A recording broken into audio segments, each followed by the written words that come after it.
So, do you know the exact difference between putting things off and procrastinating? Like, really know the difference? I was actually pondering this exact thing the other day. If you're actively on a journey of personal growth, the words you use to describe your own habits, they actually matter immensely.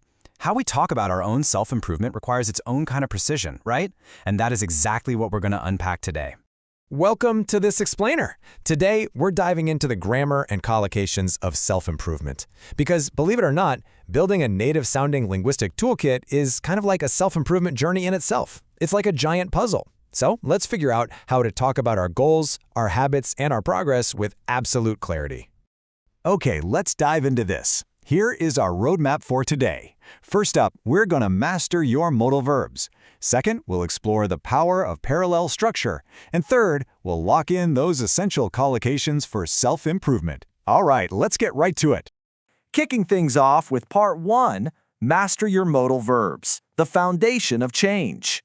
Whenever we talk about making changes in our lives, we rely heavily on modal verbs. You know the ones, words like can and could, may and might, must and should, will and would. But there's a fascinating and honestly frequently broken rule here. Every single one of these modals must always, without exception, be followed by the pure base form of a verb. So no S ending, absolutely no ing, no ed, and definitely no to. The verb literally just stays in its simplest, most neutral shape. Now, it's a super strict rule, but the why behind it is actually pretty interesting. Linguists call these defective verbs. Why? Because historically speaking, they completely lack an infinitive or a past participle of their own. So, because they're quote-unquote defective, they rely entirely on the next verb to carry the meaning. English grammar simply doesn't allow two finite verb forms back to back. You absolutely need that pure base verb to complete the thought smoothly. And you can immediately hear the difference this makes in practice.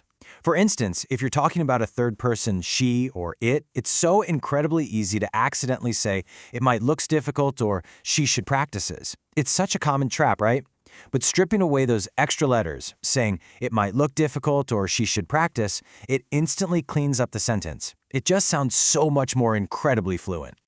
This exact same logic applies to semimodals too, like be allowed to, be supposed to, or be able to.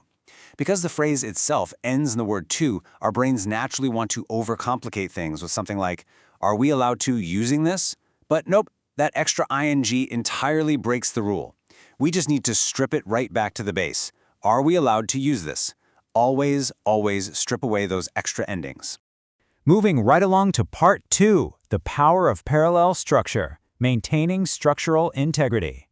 So, let's talk about linking expressions. Words like rather than, instead of, without, and by are incredibly common when we're describing our methods. But in English, these specific words function as prepositions. And think of prepositions as the demanding bosses of sentence structure. They are strict. They require a very specific grammatical partner to follow them. And that required partner? It's always a noun. But you might be wondering, what if the action you're talking about is a verb, like practice or ask? Well, this is exactly where the gerund comes in. A gerund is simply the ing form of a verb stepping up to the plate to act as a noun. It's essentially a grammatical magic trick that completely satisfies that demanding preposition. Now, what's really interesting here is how broken or awkward phrasing instantly smooths out when we apply this rule. Take she improved by practice. It clashes, right? Because by absolutely needs a noun. But apply that gerund magic and boom, it becomes she improved by practicing. Or rather than ask becomes rather than asking. You can actually hear how the rhythm just clicks beautifully into place. It's a real game changer. And this brilliantly illustrates the ultimate goal here, parallel structure. Take a sense like she spent the evening worrying rather than working. When we use rather than, we aren't just arbitrarily mashing two random verbs together, we're intentionally connecting two parallel activities. Worrying and working perfectly illustrate two nouns in total grammatical balance. And when they match flawlessly like this, the contrast between the two activities becomes crystal clear. And that brings us to Part 3, collocations for self-improvement, the specific vocabulary of growth. These specific vocab pairings, which we call collocations, bring us right back to the question I asked at the very beginning of this explainer. What is the actual difference between these two concepts? Well, procrastinating describes a chronic, ongoing behavioral pattern. It's the whole shebang. But putting things off? That's a localized, one-time decision to postpone a specific task, like, say, pushing back a Tuesday meeting. It's a subtle nuance for sure, but it entirely changes the scope of the habit you're talking about. Now here's another one where a lot of learners, and honestly even some native speakers, really trip up. Get around to. It means finally finding time for a task that's been waiting. Saying, I finally got around to fix it might sound completely logical, but it's actually grammatically incorrect. In this fixed phrase, the word to is a preposition, not an infinitive marker, so it demands that exact gerund noun form we just learned. It has to be, I finally got around to fixing it. And this matrix perfectly illustrates just how highly specific native collocations can be. Directly translating from another language often leads to phrasing that feels just, slightly off. We don't say we have room to improve. We acknowledge limits by saying there is room for improvement. We don't fulfill a deadline. We meet a deadline. We don't create a habit. We develop a habit. And absolutely crucial here, you don't make a goal. You set a goal. Mentally bookmarking these exact verb pairings is a massive step forward in sounding truly fluent. Another incredibly common self-improvement phrase is make progress. The crucial point to remember here is that progress is an uncountable noun in English. That means you can never, ever say, I made a progress or I made many progresses. It just doesn't work.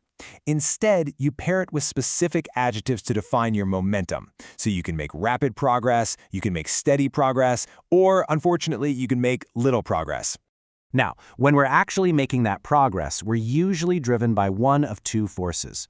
There is external pressure, looming deadlines, demanding managers, heavy obligations just pushed upon you. Then there's internal motivation, generating your own drive from within. When you successfully generate that inner drive, the most natural English phrasing is to say you are motivating yourself. We use that reflexive pronoun yourself because the action of motivation is literally being directed right back at you. It's all coming from within. So what does this all mean for you? What are you going to get around to and make progress on today? With the native-sounding toolkit, pristine modal verbs, beautifully balanced parallel structures, and those exact precise collocations, you have absolutely everything you need to clearly articulate your personal growth. If the words we use really do shape the reality we experience, then mastering this grammar isn't just about sounding fluent. It's about becoming the person who actually sets and reaches that next goal. Think about that for a second. Thanks so much for watching this explainer, and we'll catch you in the next one.